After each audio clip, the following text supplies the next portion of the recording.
રાત્રે લગભગ 11 વાગ્યા હતા. વૃદ્ધ પિતા રઘુભાઈ વૃદ્ધાશ્રમના દરવાજા પાસે ખુરશી પર બેઠા હતા.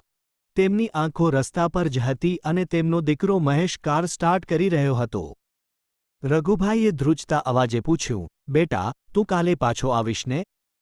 મહેશે પાછળ જોયા વગર કહ્યું, પપ્પા, હવે અહીં તમારી સારી સંભાળ રહેશે. કાર ધીમે ધીમે દૂર જતી રહી.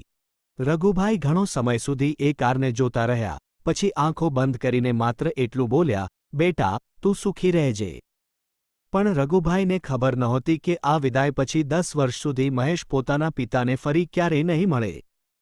10 વર્ષ પહેલાં, જ્યારે મહેશ માત્ર 8 વર્ષનો હતો ત્યારે તેની માતાનું અવસાન થઈ ગયું હતું. રઘુભાઈએ ફરી લગ્ન ન કર્યા અને પોતાની આખી જિંદગી દીકરા પાછળ મૂકી દીધી. દિવસે મજૂરી કરતા અને રાત્રે થાકેલા શરીરે ઘરે આવતા, પણ મહેશના અભ્યાસમાં ક્યારેય કમી આવવા દીધી નહીં. મહેશ ભણતો ગયો, નોકરી લાગી, પૈસા આવ્યા, મોટું ઘર બન્યું અને લગ્ન થયા, પણ ધીમે ધીમે મહેશ બદલાતો ગયો. રઘુભાઈ હવે વૃદ્ધ થઈ ગયા હતા. ચાલવામાં તકલીફ પડતી અને ઘરમાં પણ ઘણીવાર તેમની વાત કોઈ સાંભળતું નહીં. એક રાત્રે મહેશની પત્નીએ કહ્યું, તમારા પપ્પાની સંભાળ રાખવી હવે બહુ મુશ્કેલ બની ગઈ છે. મહેશ ચૂપ રહ્યો અને થોડીવાર પછી બોલ્યો, તો પછી વૃદ્ધાશ્રમમાં રાખી આવીએ. આ વાત રઘુભાઈએ સાંભળી લીધી. તેમની આંખોમાં આંસુ આવી ગયા, પણ તેમણે કોઈ વિરોધ કર્યો નહીં. બીજા દિવસે તેમણે પોતાનું નાનું બેગ તૈયાર કર્યું, જેમાં માત્ર 2 જોડી કપડાં હતા અને મહેશના બાળપણનો એક જૂનો ફોટો. વૃદ્ધાશ્રમમાં પહોંચ્યા પછી મહેશે ફોર્મ ભર્યું. રઘુભાઈએ ધીમેથી પૂછ્યું, બેટા, તને મારાથી કોઈ તકલીફ તો નથી ને? મહેશ પાસે જવાબ નહોતો, તેણે માત્ર માથું હલાવ્યું. રઘુભાઈએ ખિસ્સામાંથી એક નાનો કાગળ કાઢીને કહ્યું, આ રાખ. ક્યારેક મારી યાદ આવે તો વાંચજે. મહેશે કાગળ લીધા વગર કહ્યું, પપ્પા, મારી પાસે સમય નથી. અને તે ચાલ્યો ગયો. રઘુભાઈ દરવાજા સુધી આવ્યા અને આ વખતે પણ એક જ વાત કહી, સુખી રહેજે બેટા. સમય પસાર થતો ગયો. 1 વર્ષ, 2 વર્ષ, 5 વર્ષ, 10 વર્ષ. મહેશનું જીવન બહારથી ખૂબ સફળ હતું. મોટું ઘર, મોંઘી કાર, પૈસા. પરંતુ અંદરથી તે એકલો હતો. તેનો પોતાનો દીકરો પણ મોટો થઈ ગયો હતો. એક દિવસ દીકરાએ મહેશને કહ્યું, પપ્પા, તમે મારી સાથે રહો છો એ સારું લાગે છે. પણ જ્યારે તમે વૃદ્ધ થશો ત્યારે હું તમારી સંભાળ કેવી રીતે રાખીશ? મહેશને અચાનક પોતાના પિતાની યાદ આવી.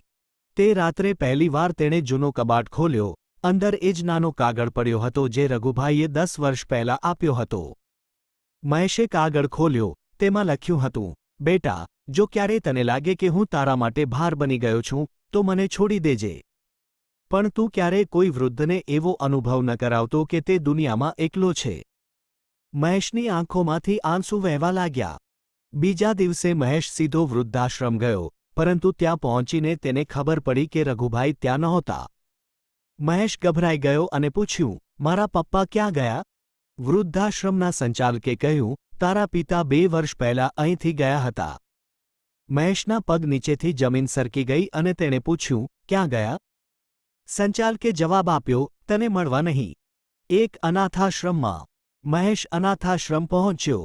ત્યાં બાળકો માટે એક નાનું મકાન હતું અને બહાર બોર્ડ લગાવેલું હતું, રઘુભાઈ સેવા આશ્રમ. મહેશની આંખો ભરાઈ ગઈ. ત્યાં એક વૃદ્ધ માણસ બાળકોને જમાડી રહ્યો હતો. એ રઘુભાઈ હતા. મહેશ ધીમેથી તેમની પાસે ગયો અને બોલ્યો, પપ્પા. રઘુભાઈએ પાછળ જોયું. થોડી ક્ષણ માટે બંનેની આંખો મળી અને મહેશ તેમના પગે પડી ગયો. પપ્પા, મને માફ કરી દો. રઘુભાઈએ તેને ઊભો કર્યો અને માથા પર હાથ મૂકીને કહ્યું, બેટા. પિતા પોતાના દીકરાથી ક્યારેય ગુસ્સે નથી રહેતા. મહેશ રડતો રહ્યો. મહેશે પૂછ્યું, પપ્પા, તમે અહીં શું કરો છો? રઘુભાઈ હસ્યા અને બોલ્યા, જ્યારે તું મને વૃદ્ધાશ્રમમાં મૂકીને ગયો હતો ત્યારે મને લાગ્યું કે હવે મારી જિંદગી પૂરી થઈ ગઈ. પણ અહીં મને એવા બાળકો મળ્યા જેમને કોઈ પિતા જ નહોતા. એ દિવસથી મેં નક્કી કર્યું કે જો હું મારા દીકરાનો પિતા બનીને સુખી ન રહી શક્યો, તો આ બાળકોનો પિતા બનીને જરૂર રહીશ.